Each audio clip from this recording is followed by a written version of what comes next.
Olá pessoal, tudo bem? Sejam bem-vindos a mais um programa Parto em Foco e essa noite com um convidado ilustre, o escritor, livre pensador, ativista da humanização do parto, uma das mentes pensantes do movimento da humanização, o obstetra Rick Jones. Rick tem um livro chamado Entre as Orelhas e lá ele afirma que o parto é algo que acontece entre as orelhas.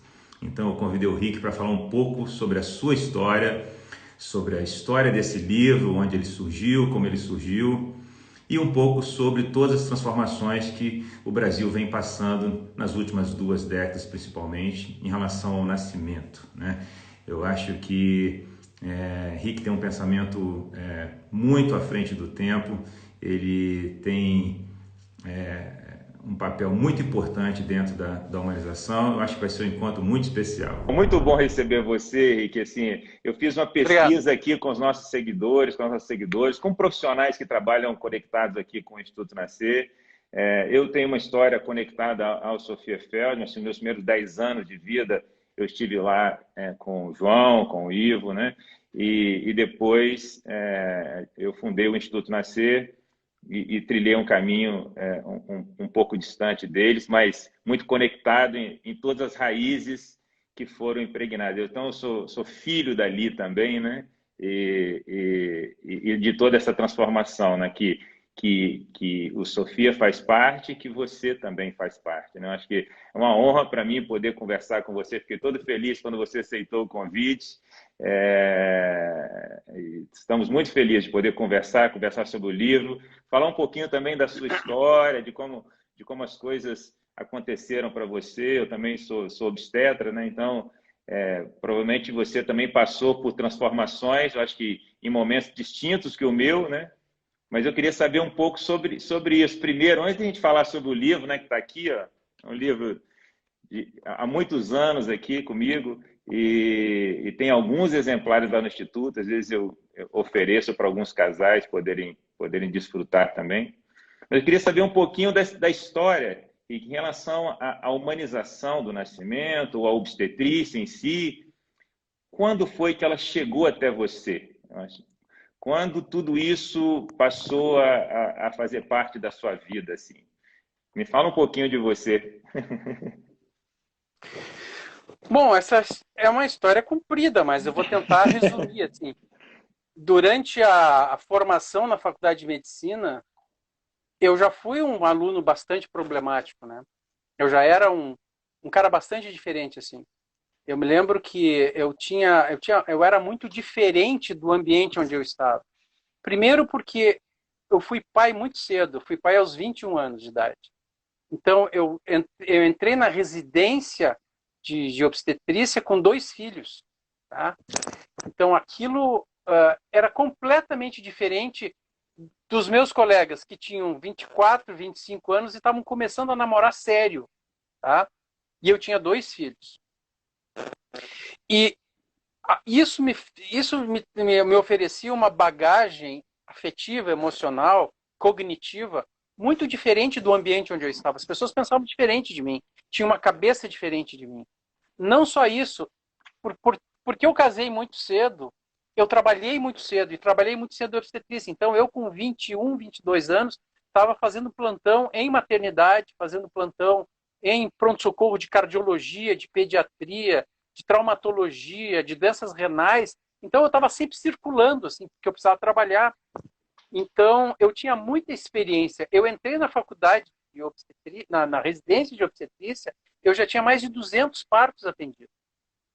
Só de plantão, onde eu era amigo dos obstetras, e eles deixavam, assim, era um hospital do interior, aqui da cidade de Canoas, isso lá nos anos 80.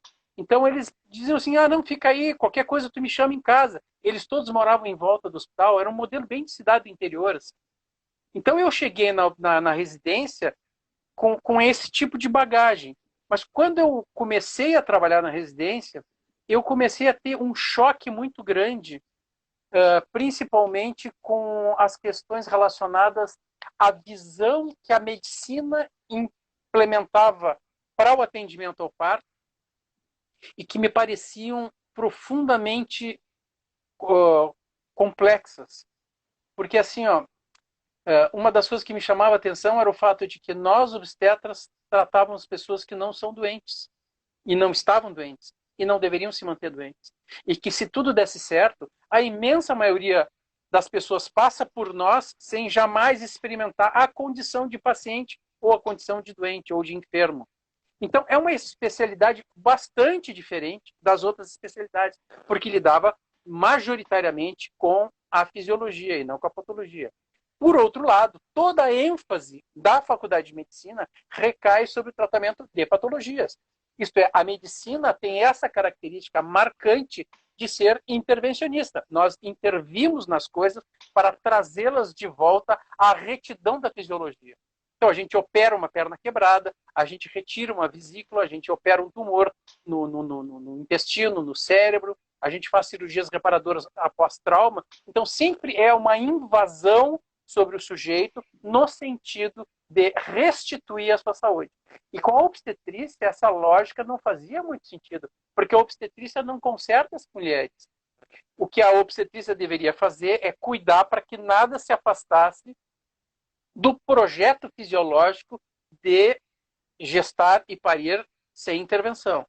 O problema é que o não intervir em obstetrícia é uma coisa extremamente complexa e, em algumas circunstâncias, se torna absurda. Porque como é que tu passa 6 anos de faculdade de medicina e 3 anos de residência ensinando ao indivíduo a intervir, e quando ele se forma, quando ele tem toda aquela bagagem de conhecimento, de prática, de experiência para fazer intervenções, ele vai ficar parado sem fazer absolutamente nada em 90% das vezes.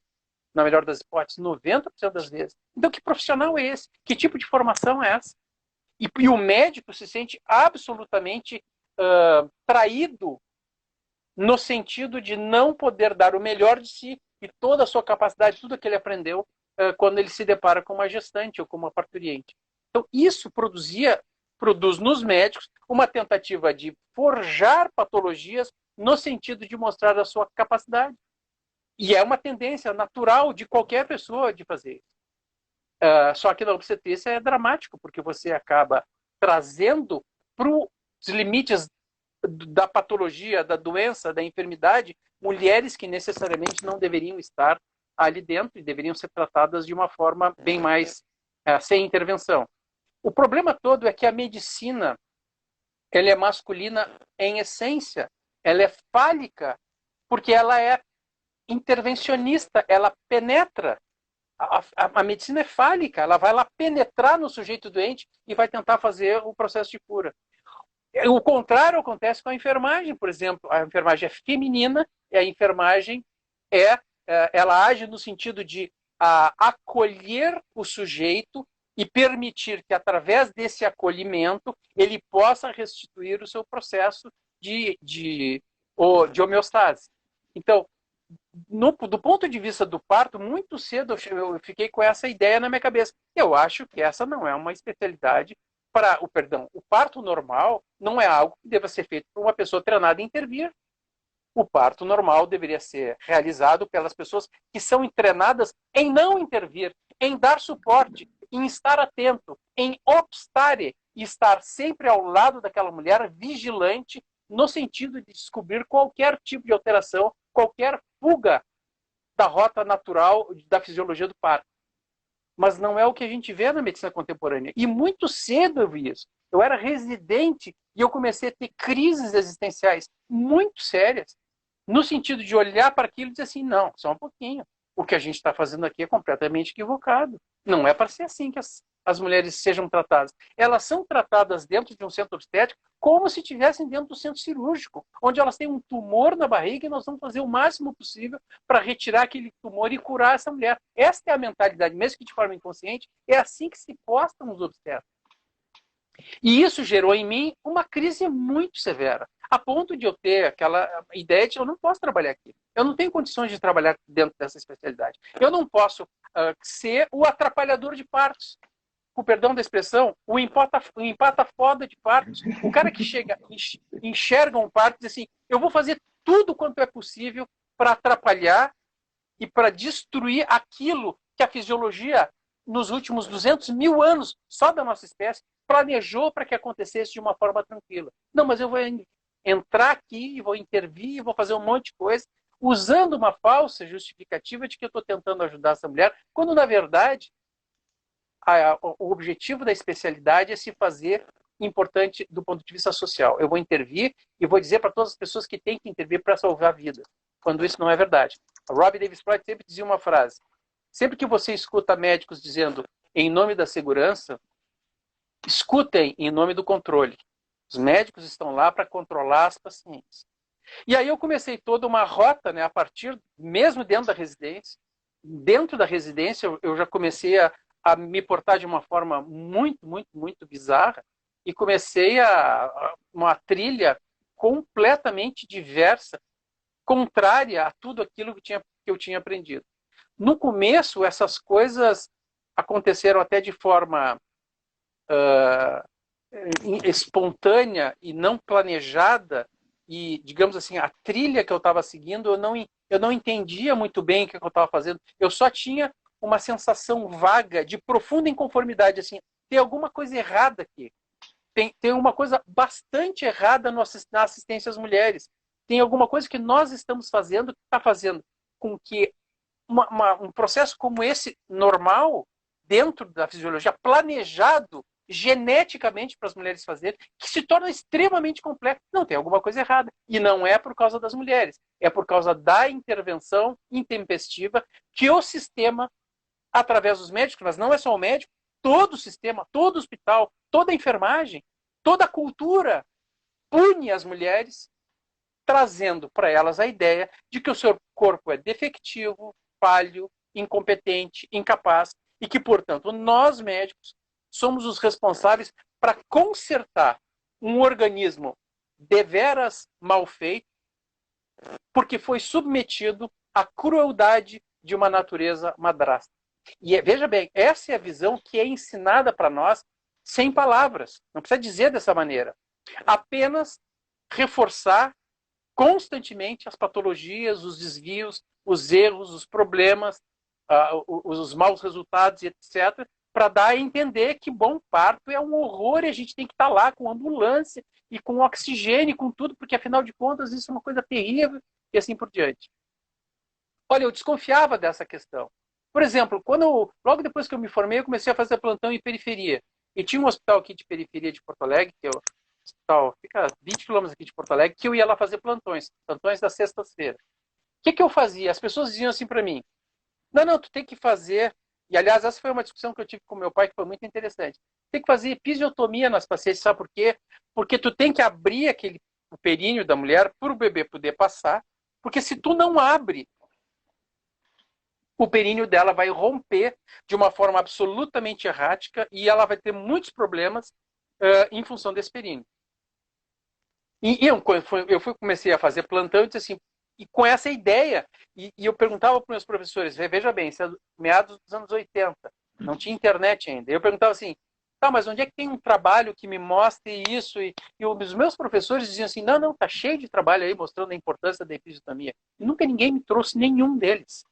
Tá? Mas em 1983, uma dupla de pesquisadores americanos chamaram Tecker e Banta lançaram o trabalho seminal, o mais importante, a pedra de toque da questão da episiotomia, quando eles demonstraram que não existe nenhum benefício em médio e longo prazo, tanto para a mãe quanto para o bebê, na utilização de episiotomias de rotina. E aquilo, eu me lembro que caiu na minha cabeça aquilo, naquela época, veja bem, 85, 86, eu estava na residência, e eu me lembro de discutir com um professor, e ele olhar para mim e dizer assim, olha, eu acho que até um pouquinho de razão, né? Mas pelo sim, pelo não, se der alguma coisa errada, vão dizer que é tu, etc, etc, e me deu uma desconversada, e eu acabei na residência ainda fazendo algumas episiotomias. Mas quando eu saí da residência e comecei a trabalhar no plantão, eu disse assim, não, aqui eu não vou fazer episiotomia. E sabe do que é mais? Eu estou de plantão 24 horas. Se romper um períneo aqui, se rebentar, não tem nenhum problema. Eu sento, pego uma cadeirinha, boto uma almofada por baixo e fico 2 horas suturando detalhe por detalhe para recompor esse período. Não tem importância, mas eu preciso saber se isso é verdade. E aí eu comecei a fazer parte sem episiotomia no plantão. E aquilo para mim foi uma revelação espetacular. Primeiro porque eu já estava começando a fazer parte da posição vertical. Eram de cócoras os partos. E a segunda coisa é porque a gente olhava aquele períneo e eu ficava sentado olhando e dizendo assim, não, mas agora vai romper. Não, esse aí não adianta, esse vai romper. Ah, não, tá ali, ó, chegou a estar branquinho ali, né? O períneo tá branquinho, vai romper, bah. E aí daqui a pouquinho vinha aquele nenê, eu olhava e disse assim, bah, não rompeu. E veja bem, a minha surpresa apenas demonstrava a infame incapacidade que eu e os meus colegas todos tínhamos de confiar no corpo das mulheres, né? A gente achava que realmente tinha que fazer alguma coisa porque as mulheres não iam conseguir jamais, né, ter um parto adequado, sendo possuidoras de um corpo tão mal feito como esse que elas foram brindadas pelo Criador. E eu comecei a debater isso solitariamente, evidente, porque nenhuma pessoa compartilhava comigo esses pensamentos bizarros, né? E eu comecei a ver no plantão que, olha, eu não fiz mais nenhuma episiotomia e tive metade dos perinos absolutamente íntegros e a outra metade levou 2 pontinhos. Não, então tem alguma coisa errada.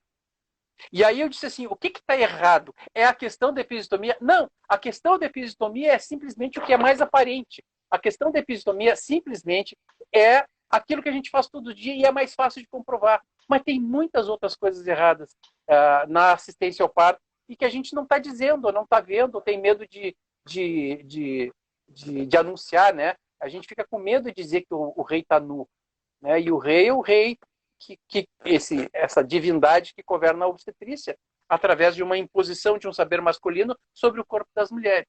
E o meu pai me dizia uma coisa muito interessante. A vez que eu atendi o meu primeiro parto como estudante, tinha 22 anos de idade. Eu cheguei em casa, eu nem queria fazer obstetrícia na época, eu cheguei em casa e disse pro meu pai, papai, tu não vai acreditar, atendi um parto no hospital muito interessante, muito bacana, assim, a saída do bebê, a gente fez uma episiotomia, e o meu pai perguntou assim, fizeram o quê? Não, a gente faz uma episiotomia. O que é isso? Episiotomia é que tu corta ali a vagina ali para facilitar para o bebê sair. E aí o meu pai me fez uma pergunta super bizarra. Meu pai é um eletricitário, tá? Não tem nada a ver com medicina. Disse assim, tá, mas que instrumento que vocês usaram para fazer isso? De madeira? E eu não entendi a pergunta. Pergunta ridícula. Não, pai, é que se faz com um bisturi ou com uma tesoura. Mas o que tem que... Não, e ele diz assim, então não faz sentido. Se eu tivesse feito com um instrumento de madeira, eu até aceitaria. Mas de aço inoxidável, não faz nenhum sentido. E aí eu disse assim, mas o que tu está querendo dizer com isso? Ele disse assim, Ricardo, as crianças nascem há 200 mil anos, só na nossa espécie. Sem falar as espécies que nos antecederam. Tu acha que há 200 mil anos tinha um bisturi para abrir vagina de mulher? Que lá os australopithecus faziam isso há 5 milhões de anos atrás? Que o Homo sapiens primitivo chegava, botava uma mulher deitada e dizia, com licença, um bisturi. Não, não faziam. Então como é que a nossa espécie sobreviveu sem esse material maravilhoso que vocês inventaram agora no século XX? Não faz sentido. Como é que vocês acham que a nossa humanidade precisava de um instrumento que só foi desenvolvido no século XX? Se tu me dissesse assim, a gente pegou um tacape e abriu o períneo, não, tudo bem. Isso era muito antigo, né? Isso vem lá de uma tradição multimilenar, mas um bisturi não faz sentido. E eu comecei a pensar assim, realmente, né? Será que precisa a gente abrir a vagina das mulheres para elas parirem? Se não fosse aquilo, a gente não conseguiria? E aí eu me lembro de uma outra história que é muito curiosa, de uma vez que eu fui, até escrevi eu escrevi essa história, vai sair num próximo livro meu. Eu estava de plantão, eu era R1, e eu escutei um barulho na frente do hospital, e era o meu colega R2 saindo no soco com o marido de uma paciente, ou quase saindo no soco. Eles estavam preparados, assim, com as mãozinhas, assim, um dá na cara do outro. E eu disse assim, o que é isso? Não, porque esse cara aqui me chamou de não sei o quê. Não, porque o senhor está querendo dizer não sei o quê da minha mulher. E eu perguntei assim, mas o que aconteceu? Não, ele disse que não está na hora de nascer o bebê e ele mandou embora para voltar mais tarde. Vocês estão me mandando embora. E eu disse assim, tá, calma aí. Eu pedi pro meu colega assim, vai lá para dentro, né? Vai tomar um cafezinho lá, deixa que eu trato disso aqui. Eu vou resolver. Daí o marido me explicou que era o seguinte, não, ele fez um exame de toque, estava com 2 centímetros, 2 contrações em 10, e ele mandou embora. E ele disse mais uma coisa, não, inclusive está lotado o berçário, não tem nem onde colocar esse bebê. E o marido e a mulher que moravam longe, tinham vindo de ônibus, ficaram em pânico, né? E disse assim, tá, e o que a gente vai fazer? Vamos para cá? Não pode ir para casa. E daí eu disse assim para ele, olha, faz o seguinte, desce aqui embaixo do hospital, fica dando volta na quadra aí, coisa e tal. Daqui a pouquinho nós vamos ter altas aqui no hospital, vai sobrar vaga no berçário, vocês voltam, chamem o meu nome, diz que eu vou vir aqui atender, e daí eu dou um jeito lá, e o bebê vai nascer aqui, vai ficar aqui, fiquem tranquilos, não precisa brigar, fica tudo de boa. E aí eles foram embora, mas tranquilos assim, porque eu dei uma apaziguada na situação. Quando eu volto para dentro, o meu colega estava possesso, ele estava bufando. Ele disse assim, eu vou voltar lá, vou dar um soco nesse cara, porque esse F da P aí vai ver, esse mau caráter, não sei o quê.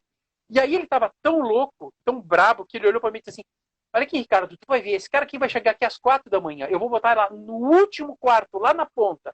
E aí, no meio da madrugada, ela vai gritar para eu ir lá atender ela, e eu não vou. Vou deixar ela parir sozinha e se arrebentar toda. Claro que ele não ia fazer isso, ele estava só de cabeça quente, ele jamais faria isso. Ele era até uma boa pessoa, mas estava bravo, tá? Ele disse isso da boca para fora. Mas quando ele disse isso, em homeopatia a gente sempre aprende isso, nesses momentos de crise é que as verdades vêm à tona, né? Quando ele disse isso, ele disse exatamente qual era o conceito de gestante para ele. Uma gestante é uma mulher que é largada à própria sorte, vai se rebentar toda. E que a função do médico é salvar essa pobre alma de ser rebentada pelo curso natural do processo de parto. E que se ele não fosse lá salvar ela, ela ia ficar completamente rebentada. Pobre dele. E não sabia que, na verdade, se ela gritasse e ele não fosse, seria muito melhor para ela. Ela teria provavelmente um parto bem mais tranquilo. Então, eu comecei a me dar conta do seguinte, que nós, obstetras, funcionávamos, em boa parte das vezes, como atrapalhadores de parto. Como indivíduos que chegam e, pela sua imposição psicológica, afetiva, moral, técnica, dentro de um hospital, e nós acabamos prejudicando o transcurso fisiológico e natural de um parto. Eu conto também sempre o meu ponto de epifania na residência. Eu tinha 6 meses como residente e a minha filha tinha 6 meses de vida. A minha filha nasceu no meu último plantão como doutorando. Uma semana depois, eu comecei a fazer plantão como residente. E o parto da minha filha foi um negócio bastante interessante, bacana assim também. Né? Foi um aprendizado muito legal. E eu estava de plantão, a paciente... conversando com os alunos, era um sábado de manhã. Eu estava sozinho lá porque o meu outro R1 tinha descido para o andar para dar alta para as pacientes. Então eu estava sozinho, eu e estudantes. E aí a enfermeira entra correndo e diz assim, tem um bebê nascendo lá na emergência e tal. E aí eu saio correndo com aquele séquito, né, de estudantes atrás de mim. E eu abri a primeira porta, não tinha ninguém. Abri a segunda porta, não tinha ninguém. Tinha 2 salas de atendimento, né? E eu olhei para a enfermeira e disse assim, é uma piada isso? Cadê a paciente? Não, doutor, o senhor abre bem na primeira porta, abre bem a porta, ela vê que ela está lá no cantinho. Aí eu abri a porta e ela estava acocorada no canto da sala, fazendo força. E aí eu disse assim para ela, levanta minha filha, vem aqui e deita nessa maca. E ela nem se mexeu, nem olhou para mim, me ignorou por completo. E aí eu disse assim, me joga esses panos aí, joguei panos esterilizados embaixo dela, e eu disse assim, abre as pernas. Quando ela abriu as pernas, o bebê estava com metade da cabeça para fora, estava coroando. Eu disse assim, me consegue uma tesoura para abrir uma episiotomia? E aí, quando a enfermeira me deu a tesoura na mão, o bebê nasceu, e eu não pude nem usar. E acabei atendendo o bebê com as mãos nuas, sem luva, sem nada. E foi a primeira vez, veja bem, eu já tinha atendido mais de 200 partos, a primeira vez que eu encostei num bebê sem luvas. E até hoje, né, a sensação de pegar um bebê sem luva é um negócio espetacular, porque é quente, é molhado, pulsa, tem vida, é viscoso. Não, é sensacional, é uma sensação inebriante, assim, né? E aí eu peguei aquele bebê e aí, aproveita e me dá essa tesoura que eu já cortei o cordão. E já entreguei para a enfermeira e a enfermeira já saiu da sala. Aí eu peguei aquele cordão que estava pendurado, puxei aquela placenta até que veio aquela placenta. E disse assim, agora tu vai para a mesa que nós vamos costurar esse teu períneo, que deve ter rompido tudo. Aí ela foi para a mesa, deitou e tinha um períneo absolutamente íntegro. E eu ainda disse assim para ela, tu é muito sortuda, hein, mulher? Porque era para arrebentar tudo isso daí. E aí eu me lembro que limpamos ali um pouquinho ela o períneo, tá, tudo bem. Deitou numa maca e ela ficou estacionadinha ali no corredor, né? E eu me lembro de várias coisas dessa história. Imagina, uma história que aconteceu há 35 anos atrás, quase 40 anos atrás. Eu me lembro da cara dela olhando para mim, a sensação, claro, depois, né, na hora não, mas muitos anos depois eu olhava para aquela cara dela deitada de lado na maca, olhando fixo para mim e pensando assim, alguma coisa do tipo, pai, perdoar ele não sabe o que faz, ele só diz bobagem, ele é um garoto, tem 25 anos e vem aqui tentar me ensinar como é que eu vou ter um filho, e esse é o meu terceiro filho. Depois eu fiquei sabendo que era o terceiro filho. E ele vem aqui, cheio de razão, dando ordens. Não, que faz assim, deita assim. Que ridículo! Que ridículo! E aí ela saiu dali e tudo bem. Daí eu voltei para a sala lá onde eu estava com os estudantes, ficamos contando piada. E aí eu sempre digo assim, como bom criminoso, sempre volta à cena do crime. Eu volto para aquela sala por alguma razão, que eu não me lembro por quê. Volto para aquela sala e vejo uma funcionária da limpeza limpando o chão, cheio de sangue, de mecônio no chão, um monte de campo, tudo, e ela limpando. E eu olhei para ela e fiquei olhando para aquilo, e ela olhou para mim e disse assim, bah, doutor, o senhor aqui, imagina, doutor, hein, que parto rápido. O senhor já pensou se o senhor não tivesse chegado a tempo? E quando ela me disse isso, eu juro, eu tive uma sensação de uma profunda vergonha, porque eu me dei conta naquele momento, se eu não tivesse chegado a tempo, aquele parto teria sido maravilhoso. Porque tudo que eu fiz naquele parto foi atrapalhar o parto. Tudo que eu fiz foi estragar. Tudo que eu fiz foi tornar aquele parto perigoso. Porque ele não era. Mas a minha chegada ali tumultuou tudo e deixou tudo uma grande merda. E por sorte, ela teve a capacidade de, apesar de mim, ter conseguido parir seu filho com tranquilidade.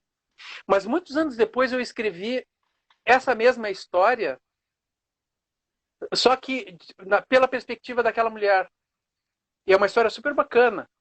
E claro, é uma ficção, mas baseada em fatos reais, né? Porque quando ela chegou no hospital, ela estava completa. A enfermeira de plantão tocou, viu que estava coroando, saiu correndo e foi me chamar. E a distância da sala de emergência até a sala de conforto médico é 15 metros no máximo, 20 metros no máximo. E quando a enfermeira saiu da sala, essa mulher deve ter pensado o seguinte, tá, não tem ninguém aqui. O médico ainda não chegou, a enfermeira saiu. Eu vou me levantar dessa merda, dessa máquina. Vou sair daqui. Esse é o meu terceiro filho, talvez o meu último filho. Eu não vou permitir que esses caras me tratem mal de novo. Dessa vez, eu vou fazer o parto do jeito que eu quero. E não vou nem dar bola para o que esses caras falarem. Eu vou me isolar desses ignorantes. E ela levanta e olha, uma mulher chegar num hospital e fazer um negócio desse é um ato de uma coragem. Isso nos anos 80.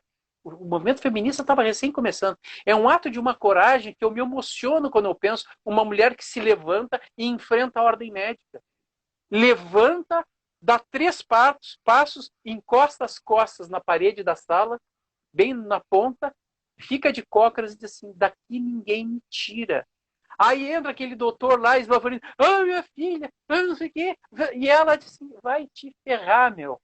Daqui eu não vou sair. Eu vou fazer força aqui e tu vai parar essa criança do jeito que eu quiser e não do jeito que tu quer. E aí ela faz força, aí gritam com ela, eu falo com ela, abre as pernas, me dá a tesoura e ela não tá nem aí. E aí é que eu disse aquela expressão, ela me olhou como se eu fosse feito de vidro. Eu estava ali, ela viu um vulto ali, mas o olhar dela passava através de mim e dizia assim, cara, vai-te embora daqui. E aquela mulher, aquele ato de coragem daquela mulher impregnou o meu imaginário de parto. Eu disse assim, as mulheres são, na verdade, assim. A gente é que não deixa que elas expressem essa bravura, essa coragem, essa determinação, porque a gente fica minando desde o pré-natal e mais antes do pré-natal, por todas as informações da cultura, pelas novelas, pelos relatos, por tudo. E aí eu comecei a perceber o seguinte, não, tudo bem. Então, se isso aqui não está certo, quem sabe, toda a construção da obstetrícia contemporânea está assentada sobre bases falsas. E, portanto, tarefa de um médico consciente questionar tudo cartesianamente, questionar absolutamente tudo e colocar tudo à prova. Para saber se essas coisas que a gente faz, a internação, a droga, o sorinho, a posição deitada, o cristeler, a episiotomia, o enema, a tricotomia, se essas coisas não estão todas inseridas dentro de um sistema que aprisiona as mulheres para que elas sejam mais dóceis, no sentido de oferecer seu corpo a um gozo outro, que é um gozo da medicina, das especialidades, ou da própria sociedade através do médico, se é uma sociedade patriarcal que age através do médico, subjugando as capacidades dessa mulher aos interesses da própria sociedade. E aí, claro, eu me lembro que no meu livro, no meu primeiro livro, eu descrevo essa cena, e a conversa que eu tive no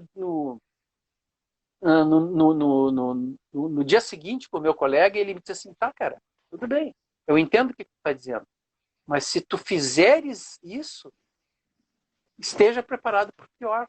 A tua vida não vai ser fácil. E tu vai apanhar a vida inteira por ousar dizer que as mulheres têm o direito de escolher. Praticamente 20 anos depois, eu vivi na minha residência, já aí, né, no ano 1999, 2000, né, eu vivi também um evento muito parecido com o seu em relação à episiotomia, né? E ali já existia mais ciência, né? Você está falando ali da década de 80, né? Mas a minha residência ainda, em 1999, 2000, ainda se fazia episiotomia de rotina, né? Eu lembro nos últimos 2 meses de residência, uma história muito parecida, que é uma mulher que saindo do pré-parto, indo para o centro obstétrico para ter um parto sobre toda essa ótica que você acabou de descrever. Colocava ela na maca e no caminho do bloco, alguns metros, ela se elevou o corpo 45 graus na maca e pariu o bebê ali, subitamente assim, né? E quando nós levamos ela para a sala para fazer a revisão e tal, ela tinha um períneo íntegro e aquilo me chamou muita atenção, assim, me impactou também, né? E foi o despertar de aprofundar na ciência a respeito desse assunto, assim. Mas o que é triste é que já existia há quase 15 anos, já existia ciência falando a esse respeito, né? E mesmo a formação, já quase 20 anos depois da sua, ainda falhando, né, né, sobre esse aspecto da comprovação científica, né? Muito linda essa história. Mas me fala um pouquinho, Rick, e aí, como é que surgiu a história do livro? O livro, esse livro em especial, ele surgiu de que forma? Principalmente com esse título, né? Principalmente com esse título. Eu escrevi um livro, o primeiro livro foi em 2004, faz quase 20 anos, né? Faz 15 anos atrás. Agora, esse ano vai fazer 15 anos do lançamento do Memórias do Homem de Vidro. E os 2 livros foram escritos como uma forma como um processo exonerativo de um processo de bullying que eu passei durante toda a minha vida, né? Toda a minha vida como obstetra foi bullying constante, diário, permanente. E o bullying era sempre um bullying sutil, assim. Ele não era grosseiro. Às vezes era, mas normalmente ele era muito sutil. É um colega de faculdade que entra no elevador contigo que tu não vê há 5, 7 anos atrás, porque era um teu colega de faculdade, e ele se vira no elevador para não te reconhecer, para não falar contigo. As fofocas no hospital, a ideia de que esse cara aí é metido a besta, quer ser diferente de todo mundo, está mais que provado, cesariana é mais seguro, ele não gosta de fazer cesariana, obriga as mulheres a ter parto normal, ele arrisca a vida dos bebês. Sempre a mesma história. E é uma história que circulava, sem fofoquinha, funcionária, gente da enfermagem, gente das técnicas de enfermagem. O doutor aquele não gosta muito do senhor, ele falou não sei o quê. E os anestesistas com ódio, porque, claro, eu chamava anestesista às 4 da manhã, né? Eu diagnostiquei aqui uma desproporção, ou uma parada de progressão, vou ligar para anestesista. E o cara dizia, por que tu não me chamou às 9 da noite? Sim, porque às 9 da noite eu não tinha certeza que esse bebê não ia passar. Sim, mas como é que teus colegas sabem? Então quer dizer que tu é mais inteligente que os teus colegas? Como é que os teus colegas sabem os bebês que vão trancar e os que não vão trancar? Veja, agora parece engraçado, mas os caras tinham uma cara de pau de dizer isso para mim, que os bons médicos diagnosticavam antes que os problemas acontecessem, antes que a desproporção acontecesse, antes que a parada de progressão acontecesse. E claro, tinham 60%, 70%, 80% de cesariana. Né? E aí os anestesistas sempre de má vontade, de mau gosto, se negavam a fazer analgesia de parto. Nas raríssimas vezes em que eu solicitei, se negavam porque tinha que esperar no hospital, tem mais coisa para fazer, não tem que ficar lá sentado lá de um paciente esperando a progressão do trabalho de parto. E sempre essas histórias. E era uma tortura constante. Sempre torturante saber como é que eu ia atender aquele parto. E num hospital que era preparado para não ter parto normal. Tinha parto normal porque eu ia lá atender, mas era preparado para não ter. Então, você chegava lá, não tinha anestesista de plantão. E você tinha que mendigar um anestesista para ele acompanhar. E o anestesista, o meu anestesista que trabalhou comigo durante 15 anos, ele me demitiu uma vez para dizer o seguinte, não, cara, é o seguinte, tu não me dá muito lucro por mês. Eu atendo 2 ou 3 partos por mês contigo. Isso me dá aí não sei quantos mil reais. Trabalhar junto contigo não é economicamente adequado para mim. E eu me lembro que quando ele disse aquilo para mim, eu fiquei pensando assim, tá, mas eu posso indicar uma cesariana para tu não ficar bravo? Mas ficou só na cabeça. Mas eu fiquei pensando assim, cara, como é que pode ser possível que eu me formei em medicina, em obstetrícia, para mendigar que um anestesista venha atender um parto comigo? Eu tenho que pedir por favor para essas pessoas. Eles estão fazendo um favor para mim. Isso não está certo. Isso não é justo. Não é decente. E é óbvio que o que acontecia a miúde era coisas do hospital, do dia a dia do hospital. É assim, ó. Estou com uma paciente que está com 6 centímetros. Eu toquei há 2 horas atrás, ela estava com 6 centímetros. Agora eu estou tocando, ela está com 6. Tá? Aí tu olha, abre a porta da sala de parto, tem um anestesista indo para casa. Aí tu pensa assim, não, cara, quem sabe eu opero, eu acho que não vai adiantar. Eu acho melhor eu operar agora, que o anestesista aqui ainda está saindo de uma cesárea. Porque se eu for ter que chamar um anestesista às 10 da noite, talvez o cara não possa me atender porque está atendendo uma outra emergência. E daí tu fica naquela pressão de fazer, bom, vou dar um jeito. E aí tu fica criando desculpas para si mesmo, né?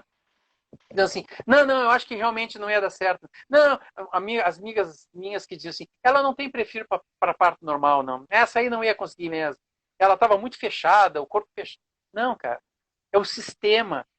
E o sistema é esse que te contaminou. Só que eu dizia assim, eu não suporto fazer isso. Isso para mim era uma angústia insuportável. Cada vez que eu fazia uma cesariana, eu ficava me perguntando assim, fui eu que não consegui? O que eu falhei? E evidentemente que eu era extremamente exigente comigo e às vezes não tinha. Realmente não funcionou. Mas eu ficava pensando assim, será que eu não fui precipitado? Será que se nós tivéssemos dado um banho? Será que se eu tivesse pedido uma analgesia, aquilo não ia solucionar aquela dor que ela tinha? Isso não poderia relaxar ela, o bebê nascer? Será que eu fiz alguma coisa errada? Mas, na verdade, era um sistema opressivo, violento, que te obrigava a fazer aquilo em que tu não acreditava. E aí tu saía do hospital com aquela sensação assim, cara, eu me rendi para esses caras, eu fraquejei, eu não tive coragem de enfrentar eles. E é uma sensação, dependendo da pessoa, para mim, terrível. Mas uma coisa que tu falou antes a respeito das evidências científicas, né? Uma das coisas que ficou muito claro para mim, muito no início da minha carreira, é de que evidência científica não tem nenhuma importância na produção da modificação das condutas dos médicos. A modificação da conduta de um médico, ela só acontece a partir de um processo emocional, psicológico e afetivo desse médico. É quando tu queres olhar para aquele parto de uma forma diferente. E só depois que tu estabelece essa conexão emocional profunda com o fato, que é o parto, com o nascimento, é que tu descobre as evidências científicas que vão sustentar a escolha que tu já fez, mas não por bases racionais, por bases subreptícias, irracionais, afetivas e emocionais. A relação que a gente estabelece com o parto é a mesma relação que tu estabelece com uma mulher. Como já dizia na psicanálise, se tu consegue explicar por que tu ama a tua mulher, é porque tu não ama. Se tu consegue explicar por que tu te vinculou ao parto de uma forma diferente, é porque tu não entendeu o que aconteceu. É porque tu não está vinculado mesmo. É porque tu tem só uma racionalização para aquilo. Então, todas as pessoas que eu conheço que se modificaram a partir da sua relação com o parto, passaram por profundas modificações na área afetiva e emocional. Eu vou citar um exemplo aqui do meu estado. A minha querida colega Caroline passou por um câncer de mama, um sofrimento, uma sensação de vazio, uma sensação de que a obstetrícia dela não era boa, não era adequada, não era legal. E aí eu fui fazer uma palestra na cidade dela, em Lajeado, há 15 anos atrás. E no final da palestra vieram umas pessoas pedir para assinar o livro, para me cumprimentar, e veio essa moça que eu não conhecia, e ela me abraça forte, começa a chorar, e diz assim, ó, eu quero te dizer o seguinte, eu sou tua colega, eu sou obstetra, eu não aguento mais o que eu estou fazendo. E eu preciso, e as tuas palavras me encheram de esperança, talvez a humanização do nascimento seja o meu caminho, porque eu entendo dessa forma, todas as coisas que tu falaste faziam um eco na minha cabeça, eu entendia o que tu estava falando, e eu sentia daquela forma.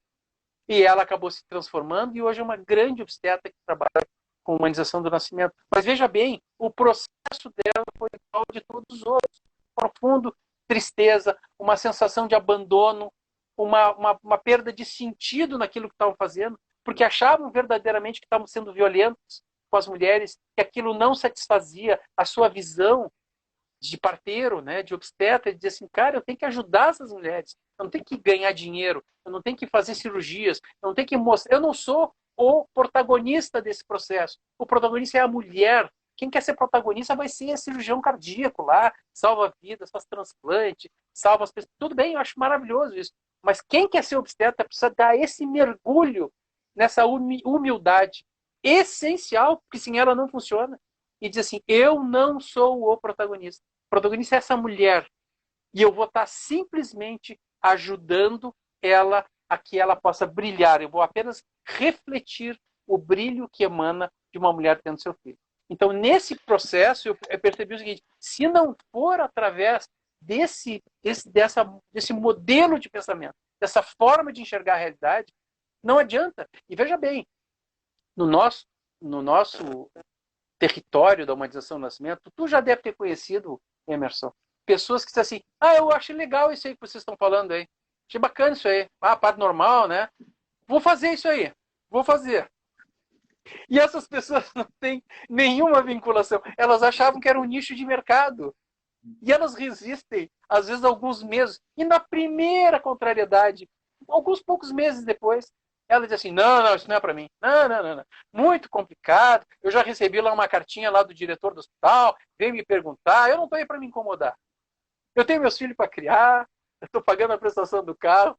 Então, essas pessoas não tinham uma vinculação profunda. Elas tinham uma vinculação superficial. E eu sempre digo o seguinte, era superficial. E não é ruim, mas ela é superficial, ela não resiste às primeiras rajadas de vento. Eu sempre digo assim, a entrada nesse mundo da humanização do nascimento é uma entrada, é um pedido, quer dizer, é uma escolha pelo sofrimento. É que nem tu estava me dizendo assim, nós desmarcamos a live da semana passada e disse assim, pois é, eu vou atender um parto, é coisa de quem atende parto normal, né? E de uma certa forma é um sofrimento. Avisamos todo mundo, as pessoas estavam preparadas para assistir, tu te preparou, e aí tu, não dá porque eu vou fazer parto, vou atender um parto, né? Eu vou fazer a minha parte nesse processo aqui. E quem não está preparado emocionalmente para suportar esse tipo de coisa, desiste muito rápido. E é por isso que, para entrar na humanização do nascimento, assim como quem começa um processo de análise, precisa de um elemento essencial, fundamental, que é a neurose. Tu só entra lá porque tu está neurótico. É que nem a minha colega que me abraçou e dizia, eu não aguento mais. Tá me doendo trabalhar, eu não aguento. Ah, então tu tá preparada, querido.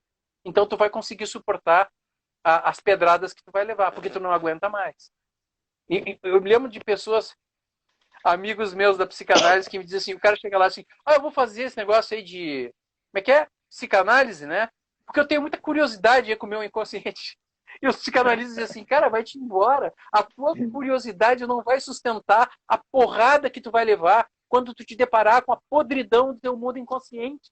É muito feio por dentro. Tu não vai aguentar. Não, mas é isso. Cara, vai embora. E volta aqui quando tu tiver despedaçado. E na humanização do nascimento eu digo a mesma coisa. Ou tu sofreu esse processo e ele te marcou na carne, ou tu não tem condição de suportar. E as pessoas, às vezes, no final de congresso, me procuravam e diziam assim, olha, Ricardo, eu estou muito interessado em começar a trabalhar dessa maneira. E eu dizia assim, desiste. Desiste. Vai fazer as tuas cesarianas com hora marcada, vai atender os teus partinhos de posição de litotomia. Se isso não te destroça a tua alma, se isso não arrasa contigo, continua fazendo. Porque o que eu tenho para te oferecer é muito pior. É muito pior. Tu vai sofrer, tu vai sofrer o desprezo, tu vai ser perseguido, tu vai ser atacado, tu vai ser destratado pelos teus colegas, o conselho vai te procurar, vai te processar, vai te moer a tua carne. Tu não vai ter condições, a não ser que tu não aguente mais. Então, veja bem, não era nem um pouquinho agradável dizer isso para as pessoas. E as pessoas ficavam bravas comigo. Tu não está tendo uma atitude proselitista, tu não está angariando pessoas para esse movimento. Eu não quero. Porque essas pessoas vão embora rápido. São aquelas que dizem assim, não, eu até tentei, mas eu desisti, porque isso aí não funciona. Ou tu tem uma atitude mental de respeito à dignidade da mulher e a autonomia que ela vai ter sobre o seu corpo, sobre as suas escolhas, e reconhece a sabedoria da fisiologia feminina. E os meus 2 livros surgiram desse tipo de sofrimento. Os livros são todos sofridos. Aliás, como todo mundo que escreve, escreve porque sofre, né? Ninguém escreve feliz. Não existe escritor que escreve feliz. A única forma de tu escrever um livro é tu sofrer a neurose, é tu estar angustiado pelo que está acontecendo contigo. Muito bom te ouvir. Muito bom, porque muitos colegas que estão ouvindo você aqui, muitos obstetras, muitos enfermeiros obstetras, doulas e outras especialidades conectadas ao nascimento, né? E que vive nessas 2 últimas décadas a transformação do modelo de cuidado ao nascimento no Brasil, né? As suas dores são as nossas dores, né? São dores em comum, né? O seu sofrimento, a dificuldade, o preconceito, os olhares de reprovação, né? Todos nós passamos por isso, né? Eu espero que as novas gerações, né? Espero que daqui para frente a gente já consiga receber outros colegas que talvez não precise de sofrer tanto como foi lá atrás, né? Assim, mas eu acho que a gente está distante ainda de um caminho estável para ser trilhado por quem está chegando. Eu vou te perguntar isso lá na frente. Assim, uma vez eu ouvi você falando sobre a agenda positiva daqui para frente, agenda negativa e agenda positiva. Eu quero te ouvir. Mas eu queria te ouvir, Rick, muito, já que nós chegamos na humanização, né? Tem uma frase sua que fala que a humanização do nascimento não é uma viagem romântica ao passado, né? Ela tem alguns pilares importantes e eu queria que você falasse um pouquinho sobre isso. Assim, primeiro, eu queria que você falasse sobre a humanização e a relação que ela tem assim com o movimento humanista assim da Renascença. Assim, eu já escutei você falando, eu já li você fazendo esse paralelo, que eu acho que ele é central para a gente mergulhar um pouquinho na humanização profunda. Eu digo que existe a humanização superficial e a humanização profunda. Para a gente mergulhar na humanização profunda, tem muitas mulheres aqui, gestantes, ouvindo a gente. Faz esse paralelo, assim, essa relação que você faz de forma muito inteligente com o renascimento. Bom, a tua pergunta ficou meio picotada pela internet aí, mas eu entendi que tu está falando a respeito do conceito de humanização do nascimento e o que eu quero dizer com humanização do nascimento não é um retorno ao passado. Não, pelo contrário, a humanização do nascimento se coloca como uma síntese entre 2 polos de gladiantes, né?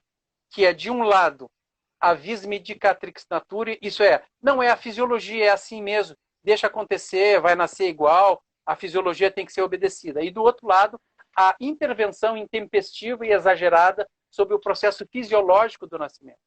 Então, a humanização do nascimento, ela não está se contrapondo a nada, não, ela vem oferecer uma síntese a esses dois polos, no sentido de que devemos, sim, respeitar os milênios que nos antecederam na formulação de um projeto de parto específico para a espécie humana, que tem esse cérebro grande, essa cabeça grande, essa pelve mais constricta, com as intervenções que nós podemos fazer para salvaguardar o bem-estar de mães e bebês que se afastam da rota mais segura da fisiologia do parto. Então, a humanização do nascimento não está se contrapondo, ela está oferecendo uma possibilidade única na história da humanidade de conciliar essas duas vertentes, seja a intervenção e seja a fisiologia do parto. Isso eu acho uma coisa bastante interessante, porque frequentemente as pessoas dizem assim, esses humanistas do nascimento, eles desprezam cesariana, desprezam tecnologia, desprezam o uso das ferramentas criadas pela razão humana no sentido de ajudar as mulheres no parto. Não, a gente não diz nada disso. Todos os humanistas do nascimento que eu conheço, todos os médicos fazem cesariana. Tu certamente atende cesarianas. Eu atendi cesarianas muitas vezes na minha vida, mas apenas aquelas em que eu percebia que existia uma necessidade premente para atenção, que a única alternativa possível seria a via cirúrgica. A outra coisa que é muito comum a gente ver os obstetras reclamando é essa questão com a palavra humanização, né? Como assim humanização? Se afinal de contas a gente não é veterinário, a gente atende seres humanos, portanto não tem sentido. E as pessoas esquecem que o projeto de humanização retira essa palavra humanização, não é da condição humana, mas da corrente filosófica chamada humanismo, que, se contrapondo ao teocentrismo do século XVI, colocava o ser humano como objeto central do seu trabalho. Isto é, quando a gente fala de humanização do nascimento, a gente está dizendo o seguinte: a mulher é o centro da nossa atenção. Não é a economia, não é a técnica, não é a autoridade dos profissionais, não é o local onde ele nasce, não. É a mulher que é o centro disso. Portanto, é uma colocação da mulher, uma humana, no centro das decisões, no centro das suas decisões. E que, portanto, nós, médicos, não estamos ali para determinar às mulheres como é que elas têm que parir, mas escutar essa mulher e deixar que ela tenha o protagonismo do processo. E é por isso que eu coloquei a definição de humanização do nascimento sobre um tripé. Em primeiro lugar e acima de tudo, o protagonismo garantido à mulher. Esse é o evento dela. E ela, portanto, tem que ter nas mãos as rédeas para tomar as decisões que lhe cabem. Tá? Em segundo lugar, uma visão transdisciplinar, isto é, o parto não é um evento médico, é um evento transdisciplinar. Muitas especialidades vão pensar no nascimento humano, a sociologia, a psicanálise, a psiquiatria, a enfermagem. Muitas mentes pensam sobre um fenômeno que não pode estar guarnecido ou cerceado pela medicina. E o terceiro pilar é a vinculação visceral ou umbilical com a medicina baseada em evidências. Então, a humanização do nascimento é isso. A humanização do nascimento não é parto em casa. A humanização do nascimento não é parto com enfermeira ou com doula. Não é parto com médico humanista. Não é parto de cócoras. Não. É uma atitude dos profissionais que coloca a mulher como a protagonista desse evento. Não utiliza procedimentos que possam prejudicá-la e obedece uma normativa de proteção do binômio mãe-bebê através da medicina baseada em evidências. Muito perfeito. Era exatamente isso que eu queria ouvir, Rick. Esse paralelo que você faz do movimento da humanização com o movimento humanista da Renascença. Exatamente isso. Para tirar essa percepção equivocada, né? Eu acho brilhante essa sua explicação. Muito, muito bom. Oi, queria que você falasse um pouquinho, Rick, sobre o que nós vivemos hoje, né? O que nós oferecemos hoje para a mulher, falando do Brasil, né? Um país que a gente acredita está em transformação, né? Desse modelo, né? Eu acho que você já escreveu os partos humilhantes e as cesarianas alienantes, não é isso? É o termo Bem, que você diz no livro, não é isso? Fala um pouco falo. disso, assim, desse Não, seu olhar é que a sobre gente... sobre o que nós oferecemos hoje para as mulheres fazerem escolhas, né? Porque frequentemente a Simone Diniz, a doutora Simone Diniz lá da USP, já dizia o seguinte: frequentemente a gente torna o parto tão humilhante, tão violento para vender cesariana, que é o que nos interessa. Então a gente desmerece uma forma de atendimento para que as pessoas façam uma escolha pela cesariana e que, segundo a Simone Diniz, e eu concordo, a opção pela cesariana é uma opção pela dignidade. As mulheres dizem assim: eu não quero ser tratada indignamente. Então eu acho que uma cesariana é menos indigna do que o que vocês estão me oferecendo. E isso é muito grave. Então as mulheres se colocam nessa decisão entre um parto humilhante e uma cesariana alienante. E muitas vezes escolhem pela cesariana porque não lhes é dada uma alternativa. E eu também digo o seguinte: a simples obstrução da opção pela cesariana vai ter muito pouco efeito.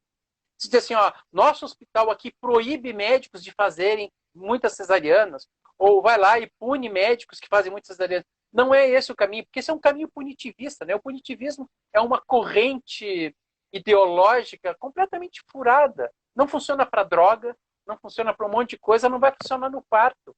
Ficar punindo médicos para isso, isso não funciona. O que vai funcionar é nós transformarmos o parto normal num evento tão grandioso, tão bonito, tão seguro, tão maravilhoso, que só uma mulher completamente tola vai escolher fazer uma cesariana, podendo ter um processo tão bonito e tão seguro como um parto normal. Então a gente não tem que punir a cesariana, a gente tem que tornar aquele parto tão legal, tão bacana, que tu tem que chegar para uma mulher assim: eu não acredito que tu vai perder essa oportunidade de parir. Isso é um troço tão espetacular, tão genial. E o parto poderia ser assim, se nós permitíssemos. Né? Quando tu dizes assim, que ponto nós estamos hoje em dia, a minha ideia é que a gente está num processo de profunda crise. E eu escrevi esses dias, porque na Reúna nós temos discutido muito a respeito da perseguição aos obstetras humanistas, que o estertor dos velhos paradigmas é a violência. Quando um paradigma está em desespero, tá? A forma como ele reage a isso é através da violência. Então, agora nós vamos ver mais violência do que a gente sempre viu. Mais médicos sendo perseguidos, mais enfermeiras sendo perseguidas, e principalmente os profissionais médicos. Médicos que riscam fora da caixa, médicos que tentam atender de uma forma alternativa. Todos esses médicos estão sendo muito visados, até porque o clima da política brasileira hoje em dia é um clima punitivista, violento, né? Maniqueísta, ou tu tá comigo ou tu é meu inimigo, Deus acima de tudo e assim por diante. Então esse é um momento em que muito do fascismo da medicina tem voz, né? E veja bem, os maiores fascistas da corporação hoje têm poder. Então isso é uma coisa que a gente tem que estar muito bem preparado e muito bem protegido. Todos aqueles que querem trabalhar de uma forma mais humana, mais digna e oferecendo protagonismo à mulher têm que se proteger. E proteger através da sua conduta, evidente, da sua proteção, da sua defesa, mas também através das instituições que vão dar suporte para essas pessoas. Principalmente essas associações que incluem as próprias mulheres, que dão suporte para isso. Né? Então, esse é um momento muito delicado, mas previsível. É óbvio que isso vai acontecer. Eu sempre digo para as pessoas: tu pode me acusar de qualquer coisa, menos de ser ingênuo. Quando eu comecei a trabalhar com humanização do nascimento, eu tinha plena certeza que eu ia ser atacado. Porque eu estava trabalhando em cima de um vespeiro. Tem muita raiva, muito rancor, muito ressentimento das pessoas que veem o seu paradigma aos poucos sendo trocado por um paradigma mais humano, mais justo, mais seguro, que é o paradigma humanista. Mas ficou muito claro para mim que esse processo ainda vai se demorar por muito tempo. Muitos médicos vão ser perseguidos, muitos médicos vão ser atacados, e nós todos que lutamos pela dignidade e pela possibilidade das mulheres terem escolha e voz no nascimento dos seus filhos, a gente tem que estar preparado para isso. Mas é Perfeito. bom que todos estejam muito atentos para o que está acontecendo. Perfeito, Rick. Eu falo que Minas, né, eu acho que Belo Horizonte em especial, né, em função, eu acho que muito em função de ter o Sofia Feldman aqui em Belo Horizonte, né, e por todos os profissionais que passaram por ele, né, e um pouco o jeito mineiro de ser também, né, eu acho que é uma questão cultural e tal, essa coisa do mineiro e conseguindo as coisas de uma forma, diferente, às vezes com menos conflito ou menos atrito, né? Essa coisa Uhum. cultural, né? De determinadas regiões, né? Eu vejo aqui em Belo Horizonte essa transformação acontecendo assim, de uma forma um pouco diferente, assim. Eu falo muito a importância de, como você disse, estarmos fortalecidos, né? Então unidos, né? Quanto mais pessoas falando a mesma coisa, né? Como isso é uma pequena voz de transformação, né? Em jovens profissionais ou em profissionais que estão atuando, né? Às vezes é aquele sinal que faltava para que ele reconheça a sua neurose, né? Ou seja, que não está realmente fazendo o caminho que gostaria de viver. E então eu falo muito isso da união dos profissionais, né? A conexão desses profissionais com as mulheres, com os movimentos das mulheres, né? E essa proximidade com a medicina baseada em evidência, né? Então, se vai vir ataque, se vai vir retaliação, né?